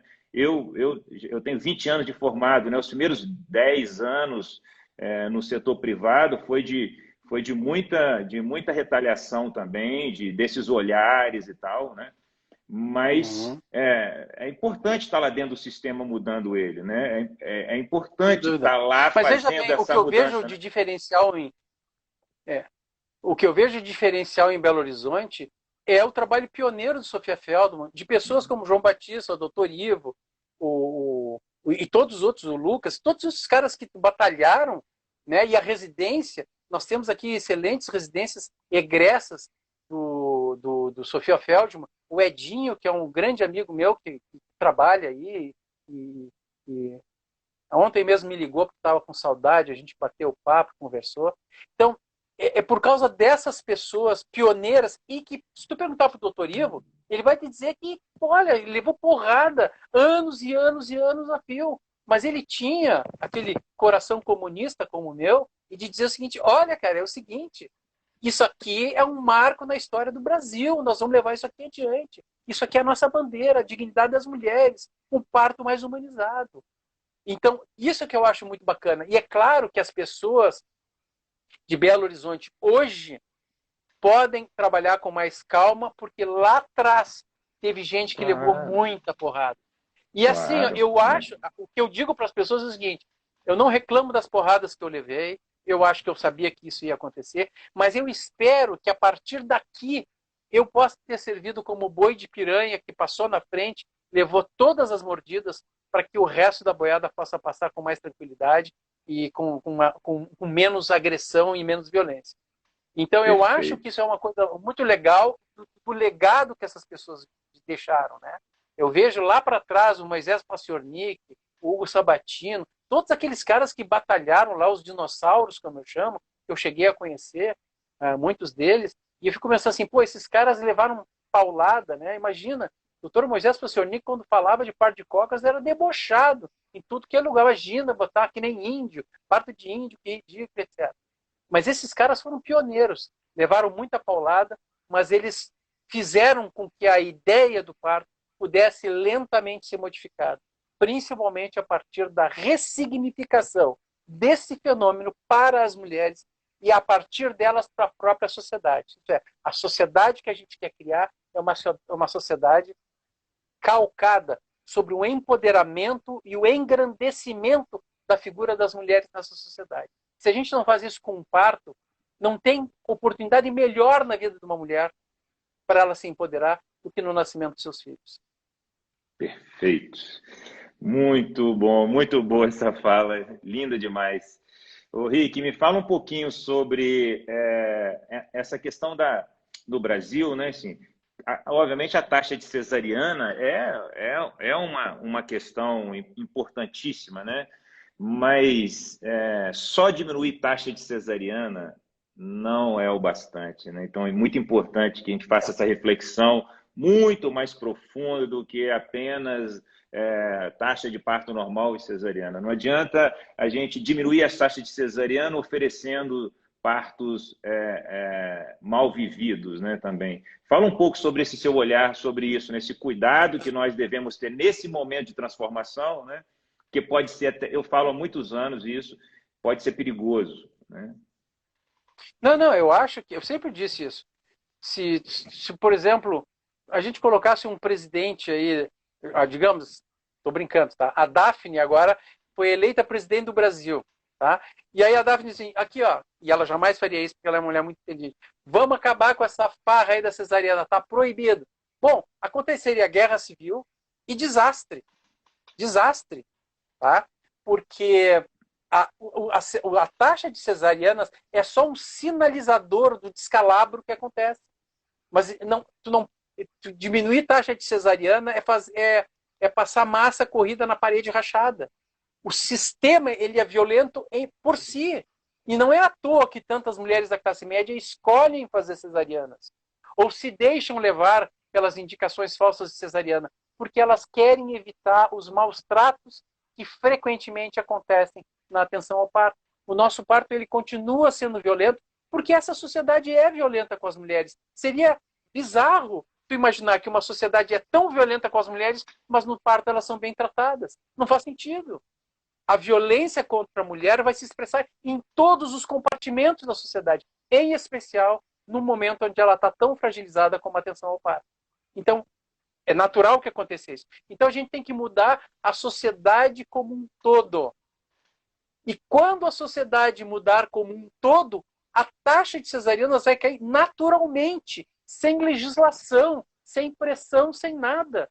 A taxa vai cair naturalmente, porque as mulheres vão cada vez mais optar por um parto o mais natural possível, porque sabem, porque têm consciência de que esse parto vai lhe trazer muito mais satisfação, muito mais segurança, muito mais conexão com o seu bebê, e um início de vida dela e do bebê, porque ali nasce uma nova pessoa, nasce uma mãe ali, um início de vida para muita gente com muito mais segurança. Eu conto muito essa história quando eu digo que um parto é um evento social que acontece no corpo de uma mulher. O parto ele é uma coisa que acontece na sociedade, mas usa o corpo das mulheres para se expressar. E, portanto, o parto é um evento social. O parto está na cultura. Ele não está fora da cultura. E eu me lembro quando eu estava na China, numa das vezes que eu fui à China, eu tive um encontro com parteiras do Tibete. Sentaram na mesa na hora do jantar três parteiras do Tibete. 2 enfermeiras e uma médica. Mas, evidentemente, que olhando para elas, tu não via a menor diferença. O que me chamou muito a atenção, positivamente, assim, né? Tu não tinha como... Se tu pegar no Brasil e botar uma médica e 2 auxiliares de enfermagem, tu sabe em 2 minutos quem é quem, tá? Pela postura, pela linguagem, pela forma de se expressar, a gente sabe, porque isso também é uma expressão do nosso apartheid de classes, tá? Mas ali eu não percebia a diferença. Elas eram muito parecidas, falavam muito igual, tinham o mesmo jeitinho e vestiam a mesma roupa, era uma roupa tradicional do Tibete. E aí eu perguntei para elas assim, como é que vocês trabalham lá? E essa parteira do Tibete, que era médica, disse assim, olha, eu sou a proprietária da única casa de parto que tem no Tibete, que fica em Lhasa, e é a única que tem, sou eu que trabalho lá. Ah, que legal! Então me diz uma coisa, fica longe do hospital ou fica dentro do hospital? Não, fica a 100 metros do hospital. O hospital geral é a 100 metros da minha casa de parto. Ah, que legal! E quantos partos vocês atendem por ano? E ela me disse, nós atendemos 500 partos por ano. E eu disse, tá bom, né? Um parto e pouco, um parto e meio por dia. Tá bom, tá, legal. E daí eu fiz a pergunta dramática, eu disse assim, quantas transferências vocês fazem para o hospital? Bom, a minha experiência em Porto Alegre com parto domiciliar era em torno de 16%. Na Europa, entre 16% e 20%. Nos Estados Unidos, próximo de 20%. E aí eu perguntei para ela, e a tradutora, porque ela falava mandarim também, mas eu falava, a tradutora traduzia para ela, em inglês, e ela traduzia. E ela olhou para as amigas delas, ficaram falando, confabulando, e disse assim, olha, no ano passado, que teria sido 2017, no ano passado foi uma transferência. Uma de 500. Imagina, eu estava esperando 100, que é 20%. E ela disse, nós transferimos uma paciente. E eu disse, vocês transferiram uma paciente para o hospital? É, uma paciente. Tá, eu fiquei pensando assim, tá, não transfere porque deixa tudo morrer lá, tem desproporção, tem um monte de caca e não transfere. E vocês têm mortalidade neonatal? Qual é a mortalidade neonatal da casa de parto? Aí elas ficaram conversando assim e ela disse assim, o ano passado, até hoje, que nós estávamos no meio do ano, foram uma paciente. Um bebê morreu. E quando ela disse isso, a enfermeira que estava do lado dela cutucou ela e falou um negócio para ela assim, não, desculpa, foram duas. E aí e a terceira pergunta que eu fiz para ela foi o seguinte, e como é que vocês manejam a, a presença dos maridos no parto? E quando eu disse isso, as três caíram na gargalhada e não conseguiam falar de tanto que elas riam. E elas disseram para mim assim, nunca ninguém nos perguntou uma coisa dessas, porque para nenhuma pessoa passa pela cabeça que o marido vai assistir um parto. Isso não tem nenhum sentido na nossa cultura. Um marido assistir um parto é a coisa mais absurda e mais indecente que tu possa imaginar. E daí eu pensei assim, bom, das duas uma, ou o corpo da... Ou, bom, primeiro, ela pode estar mentindo, e ela não me mostrou nenhum dado oficial sobre aquilo. Mas não deve ser impossível de conseguir, tá? Dados, claro, é difícil por causa do chinês, tá? Mas dados oficiais sobre a casa de parto de Lhasa, pode ser. Mas ela podia estar mentindo, que eu acho pouco provável. Segundo, o corpo das mulheres tibetanas é diferente do corpo das mulheres europeias, brasileiras ou americanas. Ou então, uma terceira opção. Os partos no Tibete são diferentes porque a cultura do Tibete é diferente. E essa cultura se expressa no corpo dessas mulheres. Porque, como dizia Freud, não existe sujeito sem cultura e não existe cultura sem sujeito. E, portanto, nessa relação dialética entre sujeito e o campo simbólico da cultura, se estabelece essa conexão que é inexorável. E eu disse assim para ela, e fiquei pensando quando ela me disse isso, eu não falei porque eu acho que ela não ia entender. Se tu viesse trabalhar na minha cidade, sabe qual é que seria a tua taxa de cesariana? 35, 40, 50%. Por quê? Porque as mulheres que tu vai atender são dessa cultura. Não é a mão mágica da parteira, a mão mágica da médica, a magia tibetana. Não. Essas mulheres têm uma cabeça ocidental, uma visão ocidental, uma postura ocidental. E elas iam acabar sofrendo o que nós sofremos aqui. Então, dessa conversa me sobrou uma mensagem que é o seguinte, para mudar o parto, é preciso mudar a cultura onde ele está inserido. Que é um pouquinho, digamos assim, dialeticamente o que o Michel Odan falava assim, para mudar a cultura ou a sociedade, é preciso mudar o parto. Tudo bem, mas para mudar esse parto, é preciso mudar a cultura onde ele está inserido. Se a gente muda essa cultura, se a gente educa essas mulheres, e educar essas mulheres não é pré-natal, é falar com criança, é falar com meninas de 4, 5 anos. Parto é pela perereca, o bebê vai nascer, é legal, tem um pouco de dor, mas é bacana, é bonito e é seguro. Isso é muito bacana, tu vai sentir isso uma sensação muito bacana para o resto da tua vida. É ali que se educa uma mulher a respeito do parto. É falando com ela sempre, educando essa mulher para o que seja o nascimento humano. E aí tu vai ter uma cultura diferente, uma sociedade diferente. E aí os partos vão se expressar de uma forma diferente. Portanto, isso poderia ser uma coisa bacana, uma coisa triste, porque significa que não dá para mudar essas coisas por decreto. Não dá para fazer uma normativa no hospital para baixar a cesariana. Até pode fazer isso. Pode ter um efeito pequeno, mas para mudar de verdade, tu tem que mudar na base. Eu me lembro que eu estava nos Estados Unidos uma vez num congresso que tinha 400 mulheres e 2 homens. Tinha eu e um professor de saúde coletiva do Canadá, cujo nome eu esqueci agora, ele já faleceu. E ele me puxou para um canto e disse assim, essa mulherada toda aí, cara, tu acha que nós seremos capazes de fazer algum tipo de modificação, nós médicos aqui? E eu disse, não, eu acho que não. Tu acha que essas enfermeiras todas vão poder fazer isso? Tu acha que essas doulas aqui vão poder fazer isso? E eu disse, olha, alguma coisa. Não, Ricardo. Só as mulheres podem fazer isso. Essa revolução é das mulheres. A gente é apoio, a gente é suporte, a gente é orientação, a gente liga a lanterna e diz assim, olha, vai por ali que é mais seguro. Mas o caminho, os passos, são das mulheres através de uma modificação profunda na sociedade. E tem que ver com gênero, tem que ver com o significado da mulher na sociedade, o significado do feminino na sociedade, para além das mulheres. É essa transformação toda que a gente está vivendo. E a gente está vivendo num momento muito crítico, mas também muito produtivo da sociedade. Veja bem, isso que a gente está fazendo agora, conversando aqui, há 10 anos atrás ninguém fazia. Ninguém falava isso. Ninguém falava com essa abrangência, eu quero dizer. Já se falava essas coisas, mas não com essa abrangência. Hoje a gente liga um computador e fala para centenas de pessoas. A gente pode levar essa mensagem. E é claro que é difícil para as pessoas entenderem isso, captarem isso, porque liberdade é sempre uma coisa muito complicada.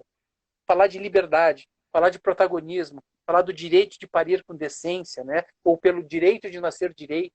Isso tudo é muito difícil, mas é o caminho. E o caminho é pelas mulheres.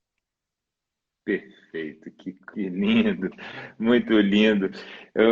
Rick, perfeita essa sua fala, ela é muito profunda mesmo, né? Eu acho que o parto reflete a sociedade que a gente vive e gostei muito desse paralelo que você traçou. É praticamente o caminho inverso do que o Michel Rodin fala, mas tem todas as mesmas conexões, né? Eu acho Não, mas não invalida. É, não invalida a visão do Michel. Eu só digo que essa é uma visão dialética, ela dá a volta, né? É preciso mudar a sociedade mudando a forma de nascer, mas também fazendo uma modificação na sociedade para modificar a forma de nascer. Então, é uma questão circular e dialética. Perfeito, perfeito. E fala um pouquinho sobre esse olhar, essa agenda negativa, eu acho, um pouco do movimento da humanização em determinado momento, a crítica, apontar o problema e tal, e a agenda positiva, né? Eu falo muito isso internamente, que o Instituto Nascer é um espaço que já tem 8 anos aqui em Belo Horizonte, que nasceu com todas essas raízes, com todas essas conexões, e que ele mostra um caminho, né? Assim, ali nós estamos dentro do sistema fazendo essa mudança lenta e gradual, né? E que é muito difícil, às vezes é mais fácil quando eu ficava menos lá dentro e às vezes apontando os problemas, sinalizando os problemas, do que realmente eu estou lá e eu estou fazendo essa transformação, que é o que a gente tem feito aqui todos os dias, né? Dentro do sistema, atuando e sendo vetor de transformação dele, né? Assim, com diálogo, com ciência, mas também, né, com a força, com o posicionamento, né, com a seriedade, formando e conectando mais pessoas com o mesmo discurso. Quanto mais profissionais, quanto mais mulheres vivem boas experiências, elas transformam a cultura em volta delas, vão inspirando outras mulheres. Quanto mais profissionais conectados a um olhar mais respeitoso, mais humano, mais científico, isso vai fazendo a transformação. Mas fala um pouquinho sobre esse seu olhar, assim, dessa agenda negativa e dessa agenda positiva. Você já falou um pouco, né, o que a gente precisa de fazer, mas sintetiza um pouquinho. Bom, eu vou te dizer o seguinte, quando eu comecei no movimento de humanização do nascimento foi em 1998, portanto, há 23, 24 anos atrás, tá? E eu comecei a participar de uma coisa que era sensacional na época, que eram os congressos da fadinha, no Rio de Janeiro. Saudade desse tempo. Eram tempos heróicos. Um congresso de humanização do nascimento no Brasil levava 70, 80. Quando tinha 100 participantes, era um sucesso, espetáculo. E eu me lembro quando eu apareci pela primeira vez em 98 ou 99, eu me lembro das pessoas me abraçando e dizendo assim, pá, um cara do Rio Grande do Sul. E eu era a única pessoa em todo o estado que tinha um pensamento, digamos, diferente a respeito do parto, né? E naquele tempo era muito característico isso, agenda negativa. Todo mundo ali estava indignado, todo mundo estava puto da cara, todo mundo estava brabo com o tipo de obstetrícia que se fazia no Brasil. Então todo mundo apontava dentro assim, porque esses cesaristas, porque esses caras, isso é um abuso, porque isso é essa violência obstétrica, e apontando o dedo, e acusando, e as maternidades, e muita acusação, muita indignação, né? E eu acho que isso era natural. Se tu for analisar todos os outros movimentos, inclusive o movimento feminista, as primeiras feministas os homens não sei o quê, apontando o dedo, acusando, e até com razão, entende? Só que lá pelas tantas as pessoas dizem assim, não, só um pouquinho. Se a gente quer que essa nossa ideia saia dessa nossa bolha, fure essa bolha e, e possa permear outros campos, a gente precisa acolher essas pessoas. A gente não pode tratar essas pessoas como inimigos. Então, eu acho que é melhor a gente focar numa agenda positiva das coisas legais, o que a gente oferece de positivo e deixar de lado um pouco a agenda negativa. E veja bem, quando a gente fala de agenda positiva e agenda negativa, a gente fala de ênfase, porque alguma coisa da agenda negativa a gente tem que continuar fazendo. Por exemplo, as tentativas de demolir o hospital Leonina, isso a gente tem que acusar, tem que apontar dedo e tem que dizer que isso não está correto. Por outro lado, a nossa ênfase tem que ser na agenda positiva, é mostrar a qualidade das casas de parto, mostrar a qualidade dos partos da casa de parto do Sofia Feldman, mostrar o Hospital Sofia Feldman, mostrar as experiências que nós temos de humanização no Brasil inteiro, mostrar o trabalho das obstetrizes, das enfermeiras obstetras, mostrar a casa de parto da Ana Cris, que vai ser um sucesso em São Paulo, mostrar as coisas positivas que a gente está querendo oferecer. Porque lá pelas tantas, quem escuta essa agenda negativa diz assim, tá, tudo bem, é uma porcaria, mas o que é que tu nos oferece? Tá, tu acha que isso é tudo porcaria? Esses caras são tudo mau caráter, não sei. Tá, tudo bem. Mas o que tu nos oferece? Aí tu tem que ter uma agenda positiva. Não, pera. Eu quero te oferecer uma alternativa. Um parto assim, um parto com a família, um parto com o marido, um parto suave, um parto tranquilo, um parto com doula, um parto com quem tu quiser, um parto com multidão, um parto sem ninguém. Como tu quiseres. É isso que eu quero te oferecer. Ah, mas eu não conheço muito bem. Então nós vamos te apresentar. Vamos te mostrar o que tem de positivo nisso aqui. Porque a gente estava muito viciado na indignação, né? Muito viciado em falar mal do modelo que a gente tinha. Que tinha que falar mal também, é verdade. Mas a gente não pode focar nisso, só nisso. E a gente tem que começar a mostrar as possibilidades de um atendimento ao parto mais digno, mais autônomo, né? E de verdade, né? Assim, o que é? O que pode ser feito? Está aqui. Essa é a proposta. Isso que eu acho que é a mudança que naturalmente acontece lá pelas tantas. E a gente vê assim, por exemplo, eu me lembro dos primeiros se a parto, a Ana Cris ligando para minha casa e disse assim, Ricardo, o que tu acha de eu convidar fulana de tal? Tem o telefone? O que tu acha de chamar cicrana? O que tu acha de a gente fazer?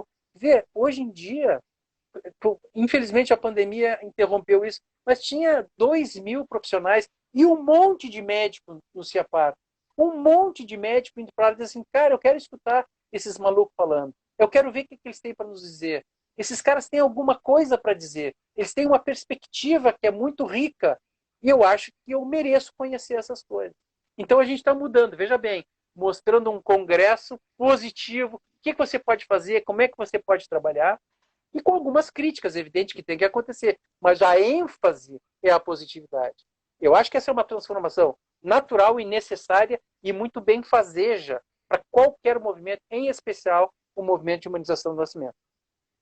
Perfeito, perfeito. Né, como você disse no meio daqui da live, falando um pouco sobre isso também, né, sobre mostrar como isso pode ser, como essa experiência pode ser rica, pode ser valorosa, como isso pode ser transformador para aquela família, para aquela mulher, né? Então, esse é o papel aí das próximas décadas. Eu também acredito que vamos levar ainda muitos anos para poder fazer toda essa transformação. Eu acho que nós estamos vivendo aí talvez a primeira década. Eu falo que nós tiramos o freio de mão, o carro começou a andar um pouquinho, mas tem muito ainda, né? Tem muito para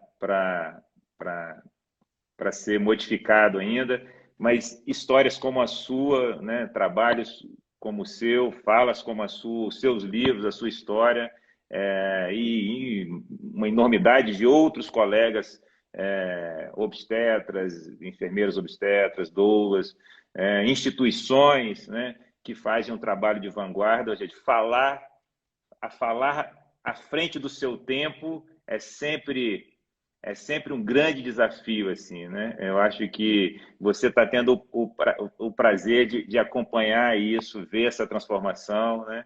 Aqui a gente está vendo também, e muito bonito essa sua fala de olhar de forma positiva para frente. Vamos mostrar agora como é que é para ser, né? Vamos Qual mostrar a de nossa várias proposta? formas, né? E eu falo isso há muitos anos, e que eu falava isso muito com uma doula, com a Poli aqui em Belo Horizonte. Existe várias Pode. Um beijo para maneiras, a Poli. existe várias maneiras de fazer isso. Não é um único jeito de fazer. Não é só. Nós vivemos um modelo dúbio, brasileiro complexo, privado e público, né? Obviamente, com a grande maioria da população, 70% das mulheres tendo parto em maternidades públicas no Brasil. Então, isso é um número impressionante, né? Então, assim, não tem como fechar os olhos para o tamanho da dificuldade que vai ser para todos nós essa mudança, né? Tem muita desigualdade, o Brasil é um país muito desigual e o parto reflete tudo isso, né? O Brasil é um país violento com as mulheres, como você diz, e reflete no nascimento, né? Ou seja, o nascimento é um evento central da nossa espécie, né? Sem o qual nós não existiríamos, né? Nós chegamos até Exatamente. aqui modulando esse evento há milhares de anos, né? Então, eu acho que é a hora de mostrar várias possibilidades, vários caminhos de viver isso de forma saudável, né? Assim, outros países estão aí para a gente olhar também, né? Para que a gente abra os olhos, né? A gente às vezes fecha aqui no nosso mundinho, né? E acha que isso aqui é que está certo, né? Eu tenho um gráfico que eu mostro para muitas gestantes com as taxas de partos normais de países civilizados e mais desenvolvidos do que o nosso e a taxa de cesariana do setor suplementar brasileiro, assim. E vez ou outra eu mostro isso, assim. Olha aqui, e só isso por si só, né? Porque eu falo que a taxa de cesariana é só a ponta do iceberg, né? Tem muitas coisas embaixo, né? Mas traz uma reflexão assim do tamanho do desafio que nós temos aí. E para finalizar, eu quero fazer aquela pergunta, né? O parto acontece entre as orelhas ou entre as pernas? Sabia que a Ana Cris tem uma história bem engraçada sobre isso. Uma moça ligou para ela e disse assim: escuta, tu não tem o livro daquele médico que escreveu um livro sobre partos? E ela perguntou assim: como é que é o nome dele? Ah, é Entre as Virilhas. E, daí, e a Ana Cris me ligou e depois disse assim: mas tu não acredita o que a pessoa achou que era. Mas assim, Ana Cris, por que tu não me falou isso? Que eu trocava o nome do livro. Porque é bem melhor. Entre as Virilhas é melhor. Mas, não, evidentemente que o parto, ele também acontece entre as pernas, também acontece na barriga, mas ele acontece fundamentalmente entre as orelhas, porque é ali que vai se formar a perspectiva psicológica profunda da mulher sobre esse tipo de evento, né? Então, eu acho que é uma função da sociedade, da cultura, modificar o que acontece entre as orelhas, para que essa mentalidade modificada do nascimento vá se reproduzir através de uma modificação na forma como as mulheres vão ter seus filhos. Então, eu sou muito entusiasta da ideia de que a gente tem que modificar a cultura, as mulheres, as meninas e os meninos, a sociedade inteira, para entender o parto de uma forma diferente e mais e menos biologicista, né? E mais integrativa da mulher como um todo, para que a gente possa fazer modificações no parto. Eu me lembro do filho da Zezé, o Lorenzo, que quando ele tinha 6 anos de idade, ele foi para o primeiro dia de aula na escola e todo mundo tinha que se apresentar e dizer uma coisa. E aí a mulher dizia assim, uma menina lá dizia assim: Ah, meu nome é fulana, a minha mãe é costureira, meu pai é bombeiro. E aí todo mundo ia dizer, meu nome é fulana e eu moro nesse bairro. Ah, eu sou não sei o quê e eu tenho 7 anos. E o Lorenzo disse assim, eu tenho 7 anos e eu nasci da checheca da minha mãe. E quando a... E quando a... E ele dizia aquilo com profundo orgulho. Olha só, gente, eu nasci da checheca da minha mãe. E eu fiquei pensando assim, cara, eu acho que isso é uma coisa que tu deve te orgulhar. Pensa bem. O cara diz assim, olha, eu fui parido através de um esforço magnífico que a minha mãe fez e que se dedicou durante toda a gestação e durante todo o trabalho de parto para que eu nascesse da melhor maneira possível. Eu tenho muito orgulho da minha mãe. Ela me pariu pela checheca. E eu acho isso espetacular. E eu acho que uma sociedade onde as pessoas conseguem dizer isso com naturalidade e conseguem se orgulhar disso é uma sociedade que já se modificou. É uma sociedade que está valorizando da mulher, a capacidade da mulher, a postura da mulher na sociedade, e eu acho isso espetacular. Então, eu acho que esse é um dos caminhos. Essa educação lenta, insidiosa, continuada. Eu sempre digo, humanização do nascimento não é para gente apressada. Se tu quer pressa, vai fazer outra coisa. Humanização do nascimento é sedimentação de conhecimento e de posturas muito lentamente na cultura, para que ela possa ser modificada. E é bom que seja lento. As coisas, quando são muito rápidas, não funcionam, são artificiais. É bom que ela seja segura, lenta e sedimentada, porque isso vai na base, na estrutura desses valores. E quando a gente fala de parto, a gente fala de patriarcado. E, portanto, o parto e mulheres livres para parir com dignidade e com autonomia são coisas que se contrapõem ao modelo patriarcal. E, portanto, não é à toa que a gente tem tanta dificuldade. É tão difícil modificar a cabeça das mulheres, porque elas ainda são muito atreladas nesse modelo que já tem 80 séculos, que é o modelo de dominação masculina. Mas, aos poucos, a gente vai minando as bases e até que a gente vai conseguir uma relação mais justa, né, mais equilibrada entre os gêneros. Para finalizar, eu acho que essa sua reflexão em relação a uma sociedade, né? Então, que a gente possa desejar, buscar, colaborar, quem participa desse momento de cuidado, que uma sociedade que as mulheres se orgulhem de terem parido seus filhos e que os filhos se orgulhem de terem sido paridos pela sua mãe. Eu acho que isso é muito forte. O que você disse é muito forte. E eu tenho visto, Rick, uma coisa, não sei se você está atuando ainda, né, no dia a dia como obstetra, né? Eu tenho 48 anos, né? E nos meus primeiros 10 anos de obstetra, eu cuidava de mulheres da minha idade, de 30, 35, 40, ali para baixo de 40. Hoje eu estou com 48 e estou cuidando de mulheres de 27, de 30 anos. E eu já estou percebendo essa mudança. E eu estou esperançoso. Eu não sei porque eu tenho uma filha de 16 anos em casa e eu sinto que ela já é diferente. E que eu tenho...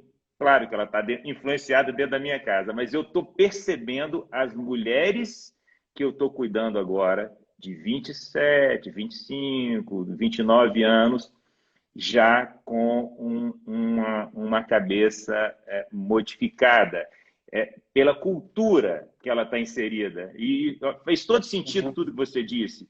E aí elas buscando o caminho e se aproximam desse cuidado, e o parto quase sempre um reflexo de quem ela é e de como ela vive, de como ela se posiciona na sociedade, no relacionamento, na família e tal. Então, foi muito bom ouvir você falando, porque eu estou vendo isso acontecer.